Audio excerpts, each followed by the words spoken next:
Pemirsa, sejumlah peneliti ini mengungkapkan bahwa ada potensi tsunami yang bisa setinggi 34 meter di Indonesia.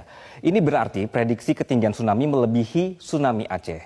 Nah, ada penulis utama dari BMKG, Pepen Supendi, dari penelitiannya mengungkap bahwa potensi ini berkaitan dengan tingkat kegempaan yang tinggi, yang di dalam, serta juga di wilayah Jawa Barat dan juga Sumatera yang merupakan akibat dari pertemuan lempeng Indo-Australia dan juga subduksi di bawah lempeng Sunda. Nah, ini ada datanya di sebelah saya ini. Jadi ini ada temuan ya, pemirsa. Jadi ini benar-benar nyata, jadi bukan ada hasil rekayasa. Jadi mereka sudah berkumpul dalam penelitian ini. Terdapat sejumlah ahli kegempaan dalam negeri, ada Dwi Kora Karnawati, kemudian juga ada dari Tato Yatimantoro, dan juga Daryono dari BMKG, dari BRIN juga ada, termasuk dari University of Cambridge juga ikutan di sini, termasuk dari BNPB. Nah, sehingga penelitian ini sangat tidak main-main dan bukan sembarangan. Jadi tim peneliti ini memanfaatkan katalog data seismik yang bersumber dari BMKG, kemudian dari Pusat Penelitian Seismik Internasional, periode April 2009 sampai Juli 2020 untuk melakukan hypocenter gempa. Jadi mereka berkumpul, kemudian hasil penelitiannya ditemukanlah bahwa ini akan ada celah seismik besar di selatan Jawa Barat dan Sumatera bagian Tenggara yang berpotensi menjadi gempa yang besar sekali, magnitudenya 8,9, potensi tsunami-nya adalah 34 meter. Ini tinggi sekali ya pemirsa ya. Nah, sebenarnya jika kita berbicara soal megatrust, jika dilihat dari definisinya, megatrust ini adalah kondisi pecahnya batas lempeng yang terjadi di bidang kotak dua lempeng tektonik yang bertemu di zona subduksi. Nah, karena gerakan relatif lempeng ini yang tidak terbendung, tekanan terakumulasi di area dua lempeng tersebut dan akhirnya saling mengunci sehingga dilepaskanlah melalui gempa megatrust. Jadi ini ada kekuatan yang ditahan kemudian terlepas begitu ya. Sumber gempa megatrust biasanya ada di bawah laut pemirsa. Megatrust ini memiliki potensi menimbulkan tsunami yang karena ada pergerakan besar vertikal dasar laut selama gempa terjadi.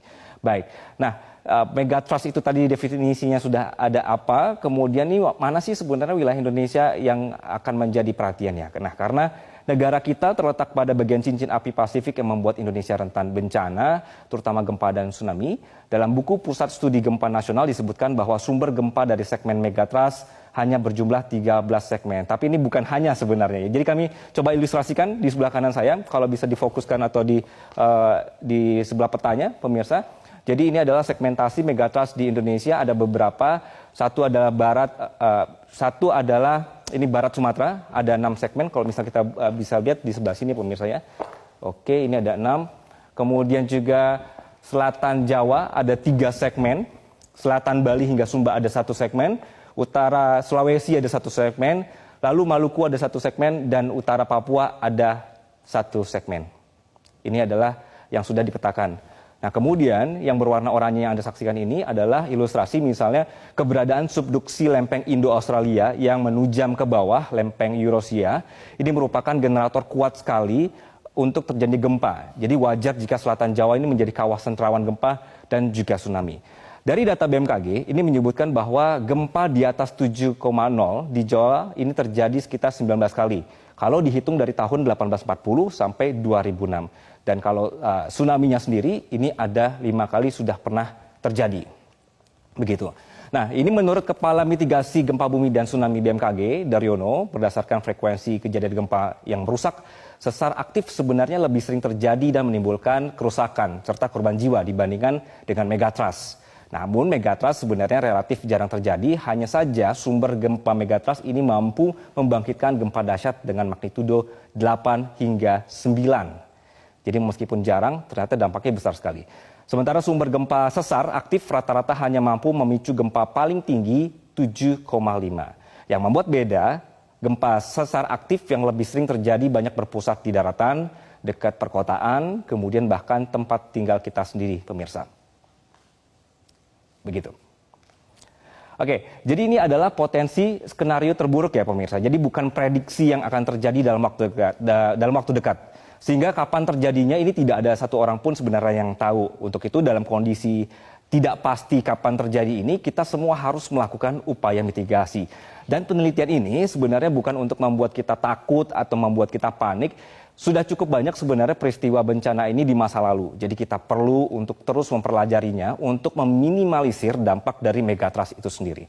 Sekali lagi karena kita tinggal di negara yang alamnya subur namun juga rentan bencana, pemirsa, sudah pasti bencana ini akan terjadi. Tinggal kita yang harus beradaptasi. Jadi oleh karena itu orang-orang yang meneliti peristiwa ini juga orang-orang yang sangat paham di bidangnya, sehingga kajian-kajian seperti ini diperlukan untuk memberikan rekomendasi ke kita, ke pemerintah soal apa yang harus kita lakukan ke depannya, begitu. Nah, itulah kenapa setiap ada kajian seputar bencana, ujung-ujungnya sudah pasti akan membahas mitigasi bencana. Nah, sudah siap belum seandainya ini amit-amit begitu ya, seandainya terjadi potensi tsunami 34 meter ini.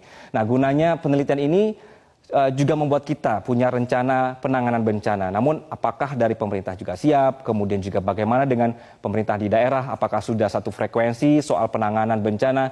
Inilah yang kemudian disampaikan pakar tsunami BRIN, Ujo Kongko, yang menyatakan bahwa ini ada pernyataannya ya, kita perlu review kembali dokumen rencana kontingensi dan juga rencana operasi, peta-peta jalur evakuasi, kemudian juga sistem peringatan dininya untuk mitigasi tsunami, terutama di daerah-daerah pesisir Jawa dan Sumatera.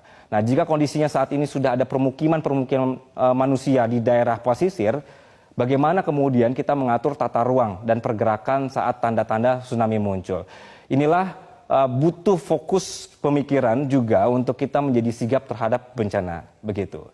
Dan yang terpenting, pemirsa, ini juga harus kita semua sebenarnya harus mau meluangkan waktu untuk tahu langkah-langkah kalau misalnya terjadi atau terjebak dalam kondisi darurat itu seperti apa. Kita tetap berdoa bahwa tidak ada peristiwa mengerikan yang akan terjadi, sekaligus tidak lupa berusaha untuk bisa beradaptasi memahami alam. Sampai bertemu di Metropedia selanjutnya bersama saya Gia Sibuan.